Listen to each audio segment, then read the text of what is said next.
Hello, everyone. It's my first presentation with naked foot, so we make it a little bit special today. Thanks for the warm introduction, Florian, and welcome here in Berlin in this nice location. It's unbelievable view from here. Wow. Yeah, really impressive. Okay. You all look chilled, that's cool, so we are nervous enough for all of you. So, Henning, you play a Baraka mystic named Kazir. We added all of our characters to the sheet so that you all see that we play the game too. And the first thing you should tell us is, what is the vision behind TERA? Okay. For talking about the vision, I need to create a big picture first. In the recent years, a lot of new MMOs arrived. Really cool MMOs, no doubt about that, with a lot of new features. But in the end, the way how you play those MMOs was always the same, especially the fighting system. So for Blue, it was the mission, hey, how we can upgrade the fighting system to make it completely unique and to add a main feature which enables a completely differentiation to their market. So they enabled the action-based combat system for, I would say, for breaking the old habits, the habits how you played games before, or breaking old mechanism. And we call it also an evolution of MMOs itself, because TERA will be famous later on for the controls, the way how you fight. Okay. Yeah. We will. So, but go a little bit more into depth, Henning. Yeah, I mean, I stand now here on the stage and I can tell you, hey, how cool it is to play the action-based combat system of TERA, but I think it makes more sense to do it directly in a live presentation with Florian. Therefore, I logged into my private account, and I will introduce you to the next very important person of this presentation, which would be Flo. I'm Florian, this is Flo. Flo is my Aman Lancer, and we are going to show you the world of TERA through his eyes. And we are going to have some fights and to show you a region you never saw before. Yeah. So this is Westonia, a completely new area we haven't presented to you before. This is the second continent called Southern TERA. And as you can see, now it's a leveled 45 character, so Florian spent a lot of time on it. And he has already a cool-looking mount. Yeah, what should be also new to you guys, that's the first time we present the mounts in TERA. So you will have various kinds of mounts, not only this horse, we'll see another horse later on, and we'll have other models there too. So right now we're on the left-hand continent. So, Southern TERA. Yeah, Southern TERA. We are in a little city called Bleak Rock, and now heading straight towards Akarum, which is another little city located nearby. We are doing it via the so-called Pegasus system. Please introduce the Pegasus system to the editors. It's a cute, funny guy. It's a Popori, one of the unique races of TERA. Later on, we will give you more details on this. He is part of the Pegasus system. The Pegasus system is a transport system of TERA. Imagine that all cities and villages are connected to a network with flying mounts or winged mounts, however you like. And the objective was to establish a transport system which is good looking. You will see it now, really impressive, but also to shorten it any distance. So in TERA, you will be available to have access to all regions in less than 5 minutes. By the way, Florian, you have chosen the tank. Yeah. Would you tell our audience the first time you played TERA, how you perceive the game?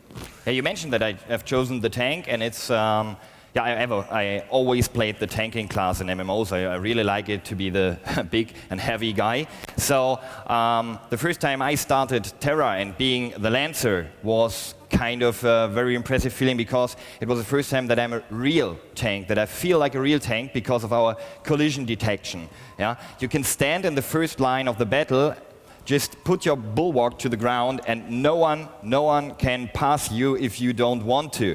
That's amazing. It's the first time I really feel that I can protect the weak fighters behind, the healers, the Sorgs. Yeah, I really can protect. I can pull the enemies to me, and it's the deepest tank feeling you can get in an MMO, from my personal view. Completely agree with you, but I think it makes more sense to demonstrate it. Now we are heading directly to the next village called Akarum, and maybe Florian, we can show the action-based combat system by grabbing just a quest and heading out of the village. Yeah, why not?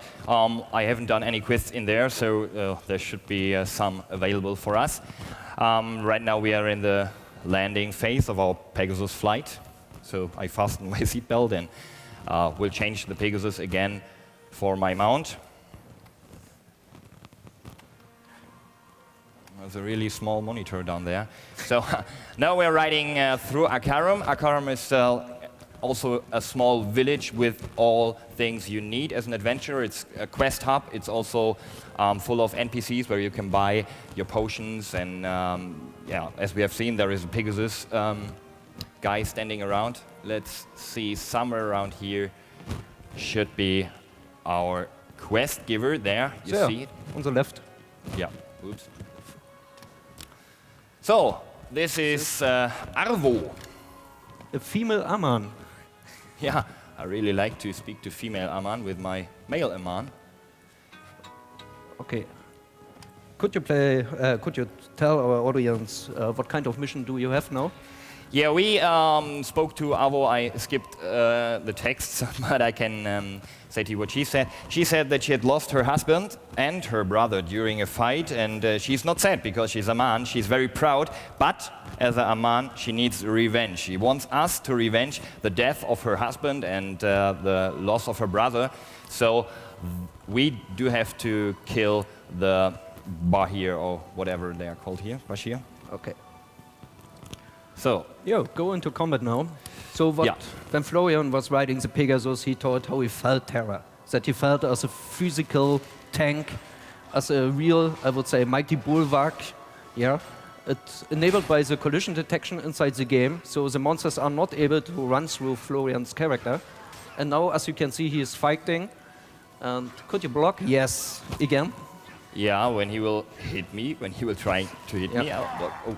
As you can see, the monster runs freely around him and tries to hit him. Block.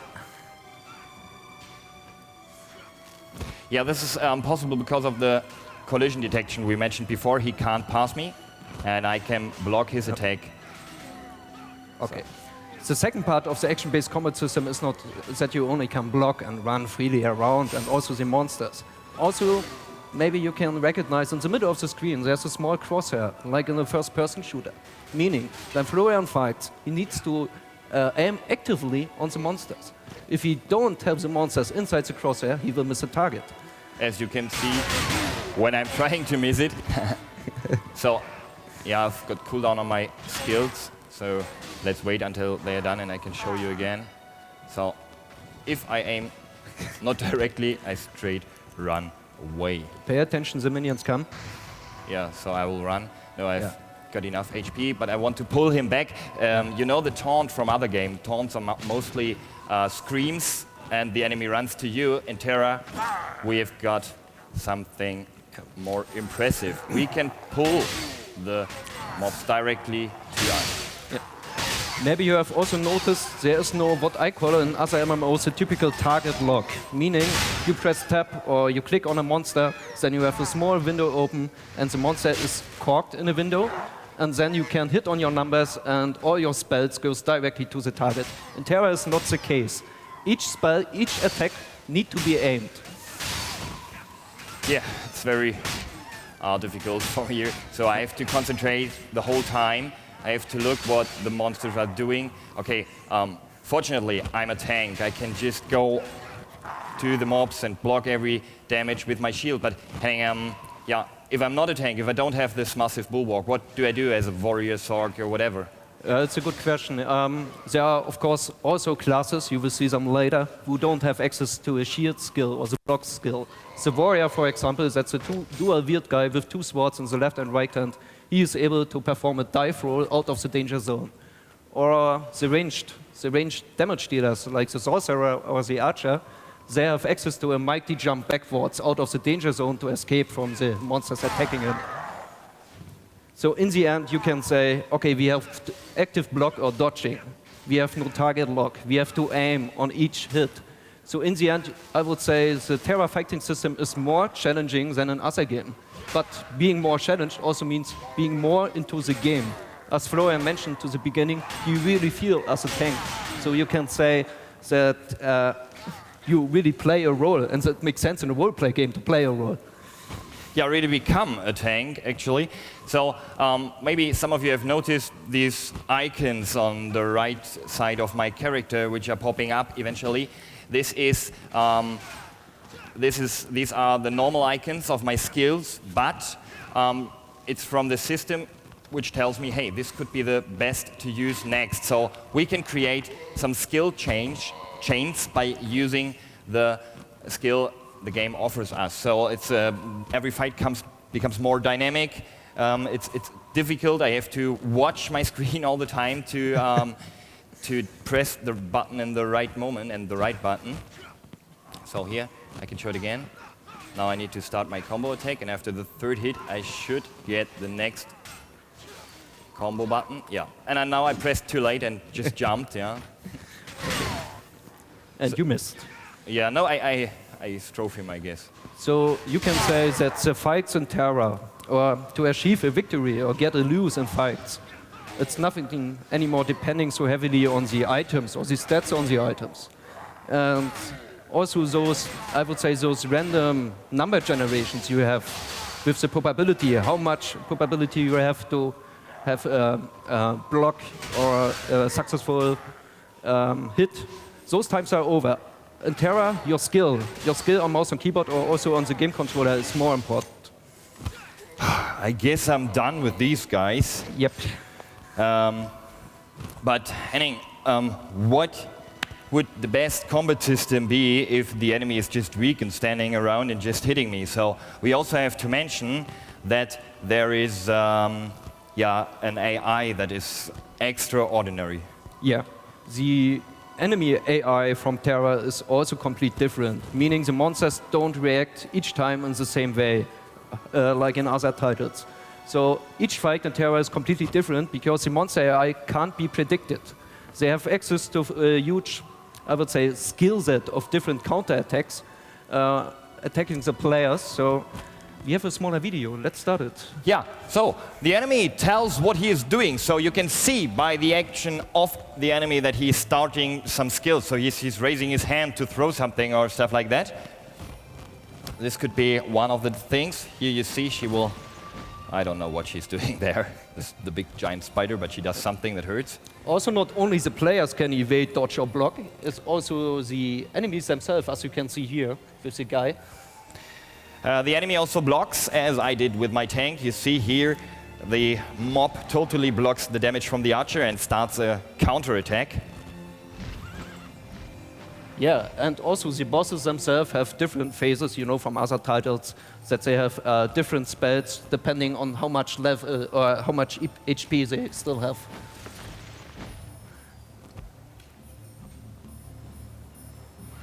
The enemy can also heal, which is probably the most annoying thing they can do, but they do. They heal their minions, they heal in groups.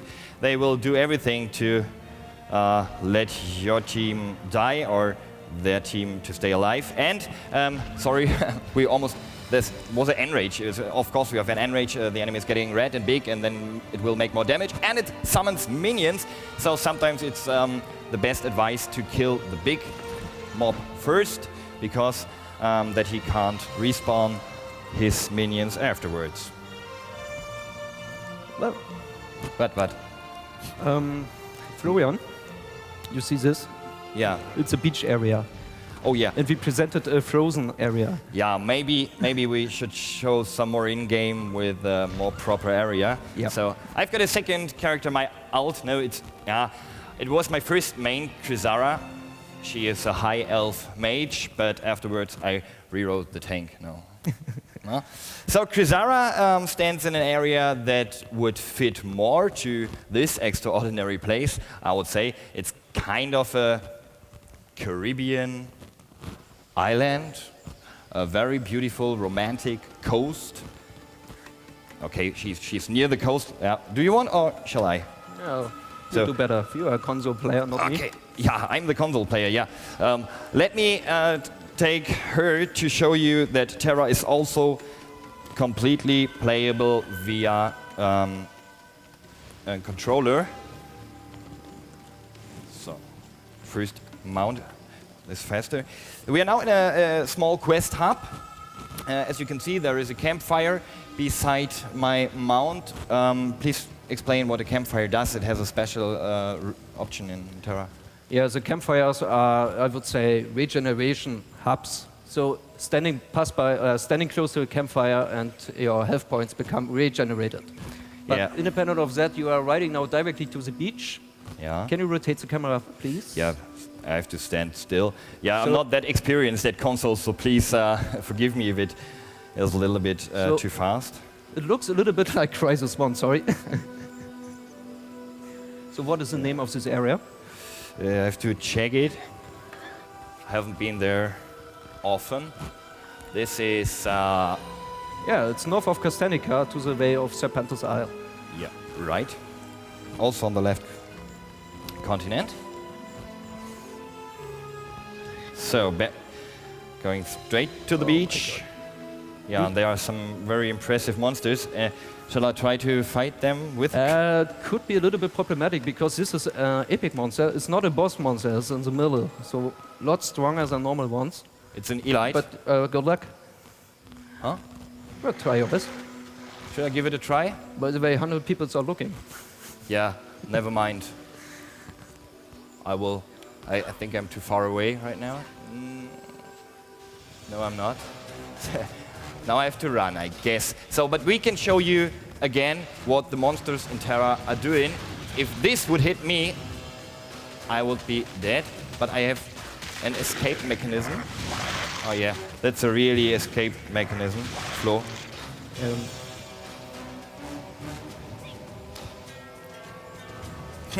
I won't get him. Yeah, as we said, it's an epic monster, but we just wanted to show you the beach here and that it's completely playable via the controller.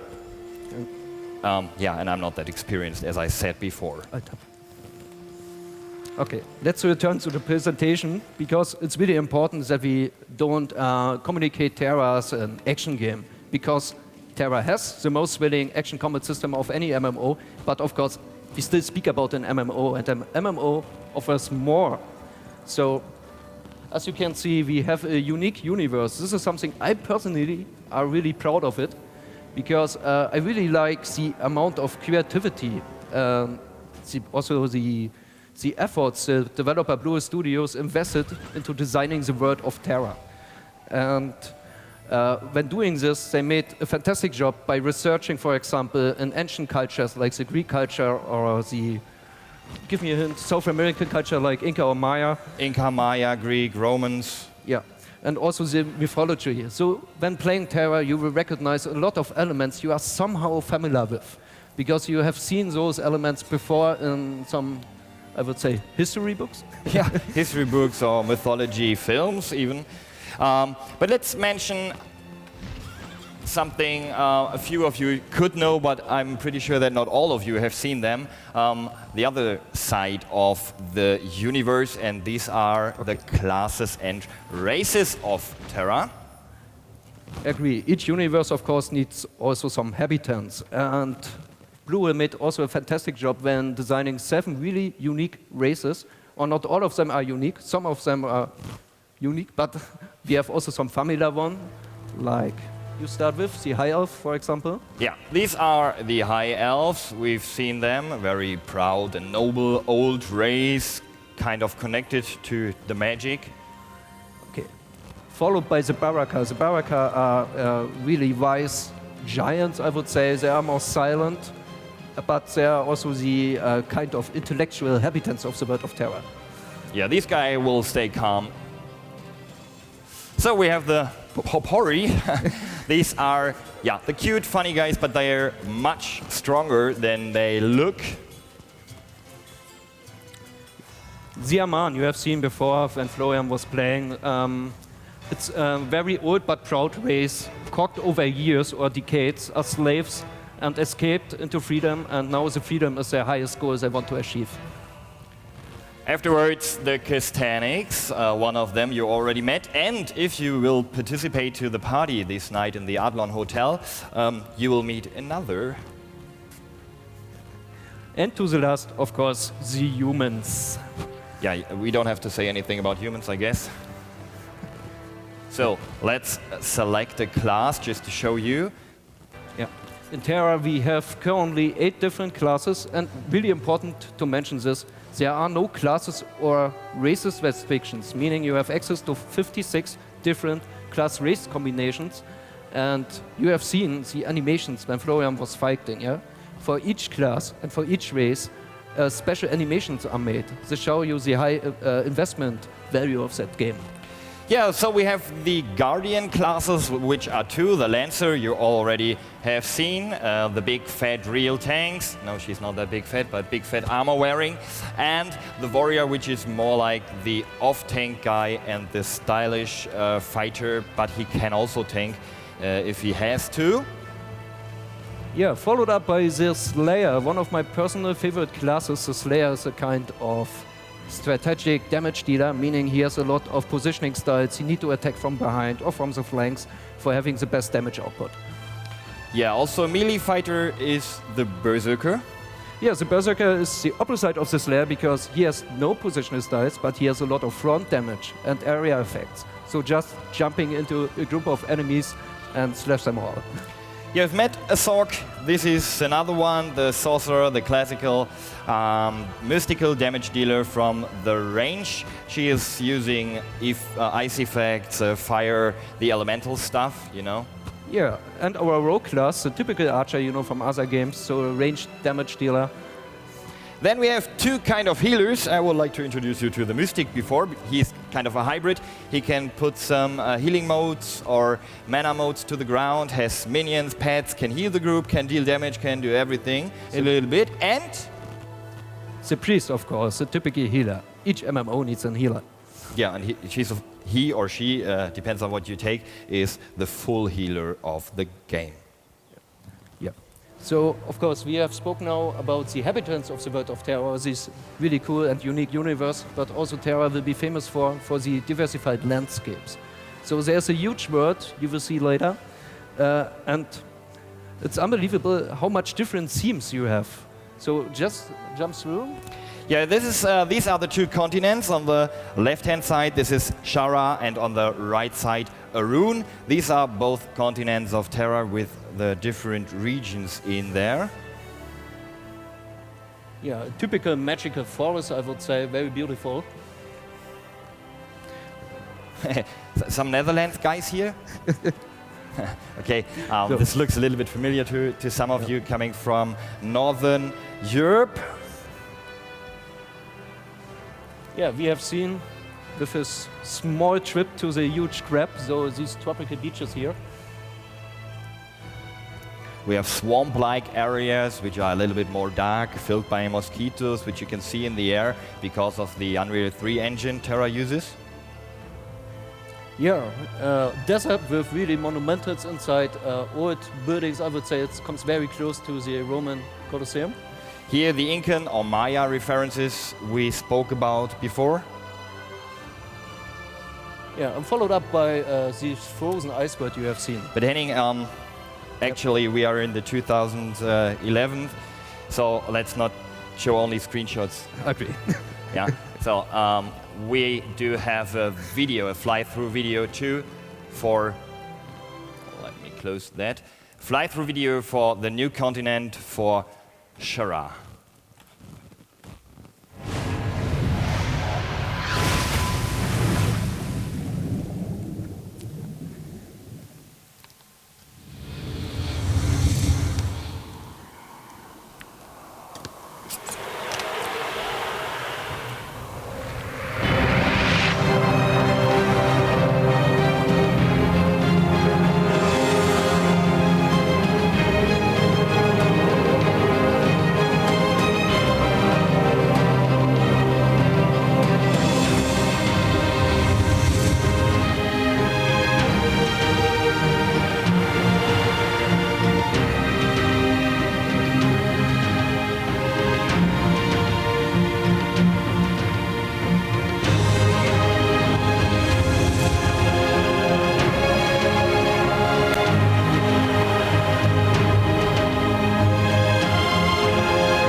Yeah, never heard it that loud. So, Henning, an MMO is not only graphics and only a combat system. We do need also content. We do also need things the players can do. What do we offer in TERA? Of course, it wouldn't be an MMO if you don't have the typical features each other MMO has. So also in TERA, you will find all those proven features you expect from such a title. For example, Florian.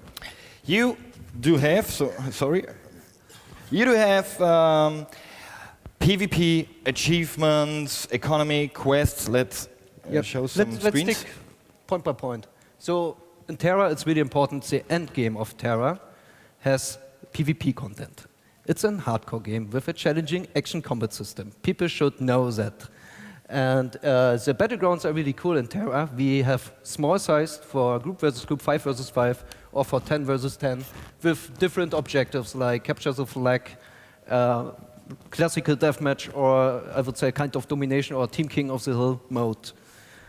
In addition, we do have something for the players who reached everything else in game. We do have achievements. We do have lots of achievements. We do have achievements for any kind of social interactions. We do have achievements for fighting, for questing, for crafting, for trading, and we'll have even an achievement if you die the first time.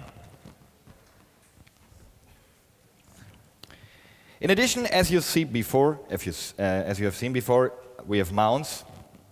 So we don't have to talk much about mounts, I guess. This blue funny guy, this is a pet, a special pet. I have to mention this. Imagine a personal vendor.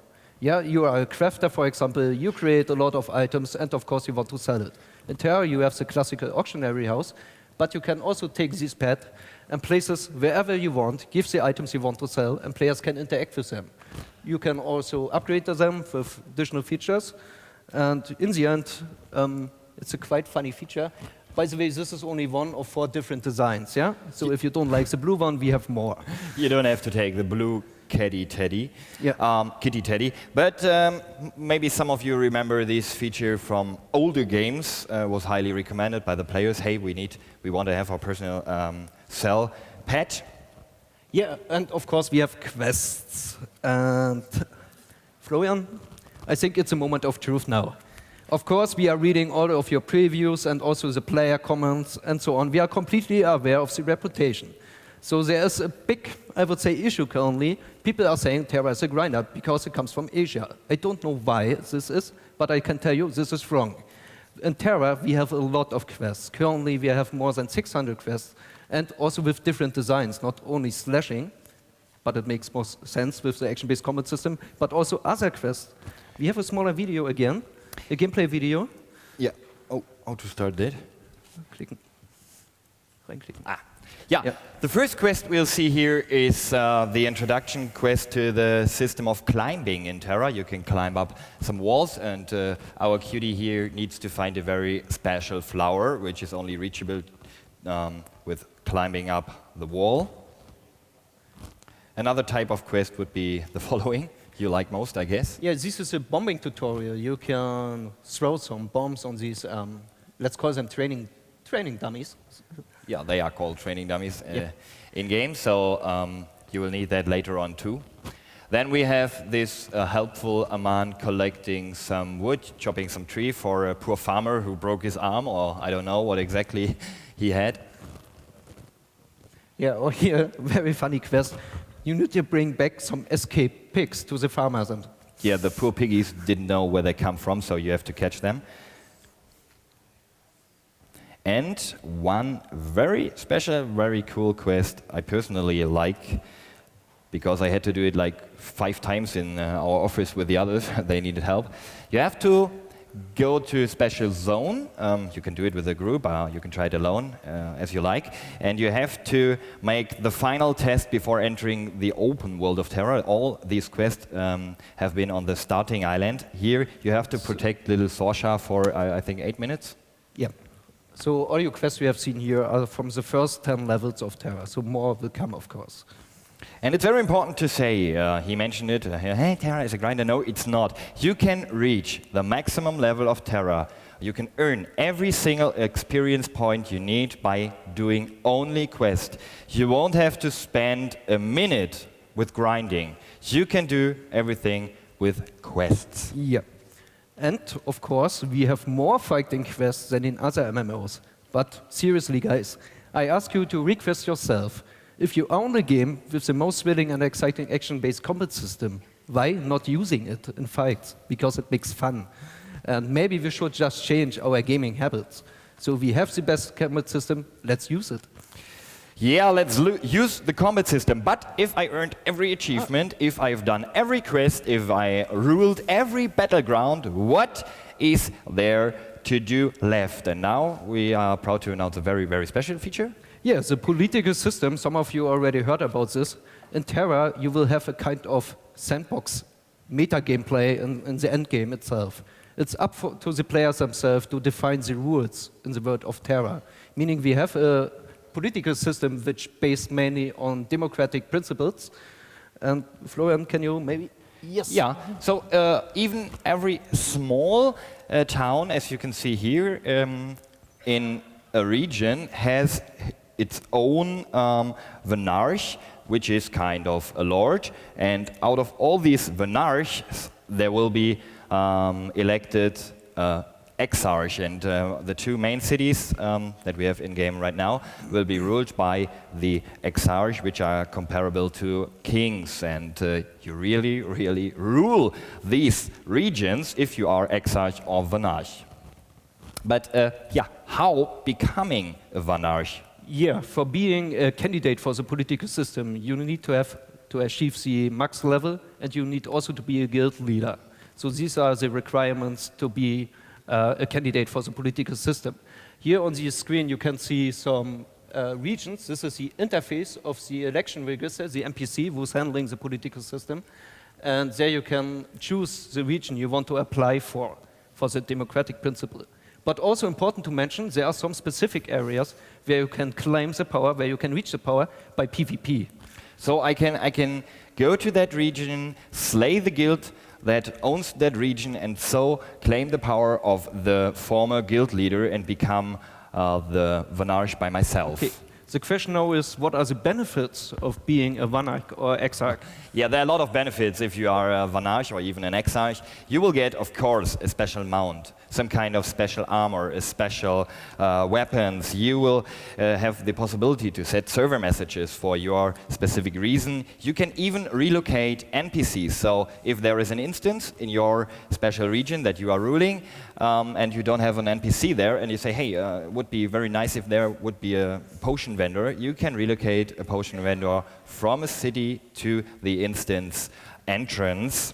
You can even declare your own region to a PvP zone, or if it is already a PvP zone, you can declare it a PvE zone. Correct. And additionally, one of the most important features, or I would say possibilities, are the taxes. As a leader, you can adjust the taxes, independent if it's a skill trainer, or the crafting trainer, or normal vendors, or the auctionery fee, you can adjust it. So, but for doing this, I would say you need a kind of special currency, the so-called policy points. To gain those policy points, you will have to do some special quests, only enabled when you are a leader, or exarch, or vanarch. So you have some, I would say, so-called lord quests. There you can earn some policy points, and with those policy points you are able to do the things we presented before. And additionally, you can earn some policy points by players' recommendations. So if you are a leader, of course, be polite and always nice to your population. Yeah, so don't just set the taxes to maximum. I guess you won't be re-elected afterwards, or I'm pretty sure. Let's come to the next point, Henning. That's the point I would like you to answer the question, why aren't we live with TERA? What is the future of TERA? Why are the Koreans playing and why are we not? Yeah, it's a good point. I have to start again from the big picture. We have different cultures. We have different gaming cultures. For example, the Asian gaming culture, the European, or also the American one. And each one are different in the way how the players perceive the game, what they expect from a game, or how they want to play. So for bridging the gap between those cultures, some minor tweaks are necessary. Minor tweaks in the way how the lore, the background story becomes told, or also the quest text becomes rewritten. Of course, the typical localization. So TERA will have in the end here in Europe French, English, and German voices or text. And both of them, actually. Also, the NPCs will talk in the specific language. Yeah, and some minor tweaks in the gameplay itself, so some balancing issues. And you can imagine that this needs some time, but it's not everything bad to wait for TERA, because, Florian? Yeah, as we mentioned before, we are raising the number of quests so that we can guarantee the fact that you will reach the maximum level without grinding. And of course, there is a big Korean update starting this time, and we will have the content of the Korean update in our release content. Also, we'll have a lot of improvement in these patches. We'll have a big balancing and bug fixing. We'll have more additional content, additional features. Can you give us a few examples? Stick at the content first. Okay. So we will have 10 new zones, 4 new dungeons, new skills, new boss monsters. And now let's come to the features themselves. We will have battleground ranking for the PvP players. And something I personally really like, you can recolor the armor. As you have seen, the armors are already really pretty in TERA, but now you can customize them more. You will learn about more about that in the graphics panel later on. Same model, same armor, but different color. And also a really cool feature I personally like, because I'm a crafter, you can craft weapon effects, like the famous burning sword or a lance with an ice effect. So actually, your weapons will glow? Looks like. Yeah, so your weapons will glow when you're riding into the battle, and he will do this this profession to make other weapons glow. So, Henning, the next thing we can announce to you is a very special thing. We signed a new partnership, and we are enormously proud to present the distributor. Our partner for distribution in Europe for TERA will be Ubisoft, one of the most experienced, one of the world's greatest distributors. You can say they are the leading, or one of the leading global distributors. Yeah. So Ubisoft will bring TERA to the European markets, and so we established a really cool network or setup with Ubisoft, Bluehole, and us for bringing you TERA. Yeah, bringing but you without TERA. mentioning the release date. No, I'm sorry. No release date today. Yeah, no dates for you. Thank you very much. Thank you, Henning, and let's all wait for this.